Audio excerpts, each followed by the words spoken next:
सर्वप्रथम माँ सरस्वती को मेरा कोटि कोटि प्रणाम। आज मैं पढ़ाने जा रही हूँ क्लास 8 प्रश्नावली 12.1 का जो सेकेंड वाला क्वेश्चन है वो 7x-42। सबसे पहले मैं आपको ये बता देना चाहती हूँ, मेरा जो वीडियो है वो बहुत ही सरल भाषा में मैंने बताया है और बहुत ही सरल विधि तो मैंने यहाँ पर यूज़ किया है। अगर आप एक बार भी इस वीडियो को देखे रहे तो आपको ये जो वीडियो है वो बिल्कुल पूरी तरह से समझ में आ जाएगा। आपको ज़्यादा याद रखने की ज़रूरत नहीं होगी और जिससे कि आप अच्छे से अच्छे नंबर प्राप्त करेंगे। मैं दावे के साथ में कह सकती हूँ आपको ये जो विधि है बहुत ही सरल लगेगी। तो प्लीज़ आप मेरी वीडियो के साथ में लगे रहें और देखें कि मैंने कौन सी विधि यूज़ की है, जिस तरह से आपको भी करना है और आपको आपकी ये जो एग्ज़ाम है उसमें आपको पूरे में से पूरे नंबर प्राप्त करने हैं। तो चलो चलते हैं हम अपनी मंजिल की तरफ। 7x-42 दिया गया है। 7x हमें क्या करना है, व्यंजनों के गुणनखंड। गुणनखंड का अर्थ होता है उनके छोटे छोटे टुकड़े या छोटे छोटे रूप।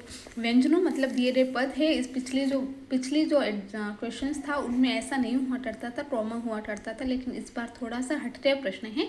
7x-42 है, बीच में माइनस है, ये पूरा पद जो है वो व्यंजक बन चुका है। तो हम इसे हल कैसे करेंगे। व्यंजनों के गुणनखंड याद करना है। 7x 7 × x, 42 को 2 × 3 × 7। ये किस तरह आया मैं आपको बता देना चाहती हूँ। यहाँ पर मैंने अभाज्य गुणनखंड करके आपको समझाए हैं, आप देख सकते हैं 7 का अभाज्य गुणनखंड और 42 का। इस तरह करने से हमें अभाज्य गुणनखंड की ये संख्याएँ प्राप्त हुई। नोट मैंने यहाँ लिखा है, इन दोनों पदों में 7 सारो गुणनखंड है। तो बस 7x-42, अगर 7 बाहर आ जाएगा तो ये x जो होगा वो पीछे बचेगा और माइनस का ये माइनस आएगा। और 42 में अगर ये देखो 7 बाहर आ गया तो 2 और 3 जो है पीछे रहा। इन दोनों को जब हमने गुणा किया तो हमारा आंसर यहाँ पर 6 आया। तो मेन आंसर जो है 7 कोष्टक x-6। आपको भी इस तरह बनाना है, कोष्टक बनाना है या बॉक्स बनाकर इस तरह आप लिख सकते हैं, जिससे कि आंसर जो होता है अट्रैक्टिव होता है और पूरे में से पूरे मार्क्स हमें प्राप्त होते हैं। फिर हम चलते हैं सेकेंड वाला क्वेश्चन में, जहाँ पर है 6p-12q दिया गया है। 6p-12q याद करना है व्यंजनों के गुणनखंड। इस तरह आपको स्पष्ट रूप से लिखना है, जिससे कि विधि बहुत ही अच्छी दिखती है, सरल दिखती है और सब जो अभी आपकी कॉपी चेक करते हैं उन्हें पूर्ण रूप से समझ में आ जाती है।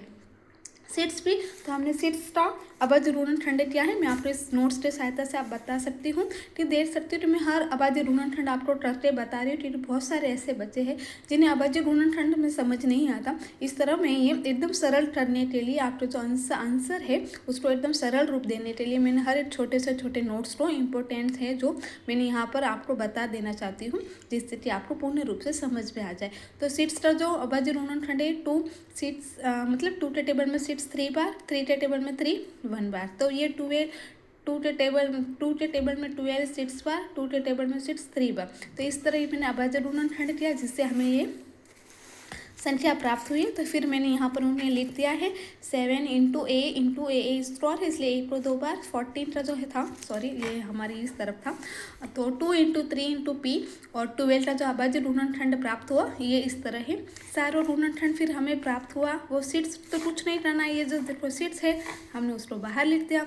पीछे जो बचा तो देखो p बचा है, फिर ये जो माइनस का माइनस है और 2 मतलब 7 2 तो 2 पीछे बचा होगा तो 2q। तो हमारा मेन आंसर है 6 कोष्टक p-2q। अगर आपको समझ में आता हो तो प्लीज़ मुझे कमेंट करके बताइएगा, और कुछ प्रॉब्लम भी हो तो आप मुझे बताइएगा, और पसंद आए तो प्लीज़ मुझे लाइक कीजिए। फिर है थर्ड वाला 7a² + 14a दिया गया है। 7a² + 14a याद करना है व्यंजनों के गुणनखंड। फिर 7a² तो बस 7 × a स्क्वायर, इसलिए a को 2 बार, और 14 तो हम जानते हैं 2 × 7। इसका अभाज्य गुणनखंड मैंने नहीं किया क्योंकि एकदम सरल था। फिर सारो गुणनखंड आया तो 7a जो आया सारो गुणनखंड, आप देख सकते हैं अगर 7 बाहर चला जाएगा तो पीछे क्या बचेगा, 7a आया है कॉमन, 7a कॉमन आया जो कि बाहर आया। तो 7a जब बाहर आ जाएगा तो पीछे बचेगा a, तो देखो a प्लस, और 14 है तो 7 और तो 7 तो चलो इसमें से बाहर आएगा तो इंटू 2 ही रहेगा। तो ये जो प्लस वाला है, प्लस कैसे आए ये वाला प्लस, तो 2। तो हमारा जो आंसर आया है वो 7a कोष्टक a + 2। अगर आपको ये वीडियो पसंद आए तो प्लीज़ मुझे लाइक करिए, कुछ प्रॉब्लम हो तो कमेंट करें।